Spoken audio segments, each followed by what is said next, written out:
Welcome to our channel. Today we how to log into Authorize Net fast access step by step clearly. Open your preferred web browser.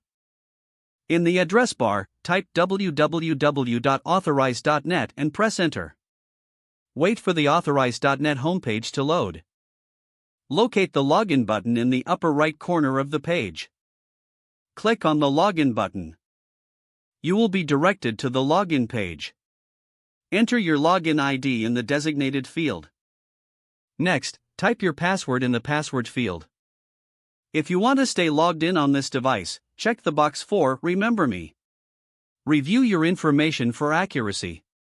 Once you're sure everything is correct, click on the login button. Wait a moment for the system to verify your credentials. If your login information is correct, you will be redirected to your account dashboard. If you encounter issues, check for any error messages displayed. Double-check your login ID and password for accuracy. If you've forgotten your password, click on the Forgot Your Password link. Follow the prompts to reset your password if needed. Once logged in, explore the features and settings in your account. You are now ready to use Authorize.net. If the page does not load, refresh the browser or try again in a private or incognito window. Make sure you are using the correct email address, then retype it carefully to avoid small typos.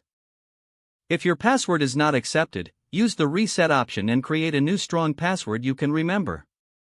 Check your spam folder for verification or security emails, then complete any requested confirmation. Enable two-factor authentication if available to improve account security and reduce unauthorized access risk. After signing in, review your profile details so your contact information and settings are accurate and current. If you see an error message, note it down and try again after restarting your device and internet connection. Log out when you finish, especially on shared devices, to keep your account and payment information secure. If the page does not load, refresh the browser or try again in a private or incognito window. Make sure you are using the correct email address, then retype it carefully to avoid small typos.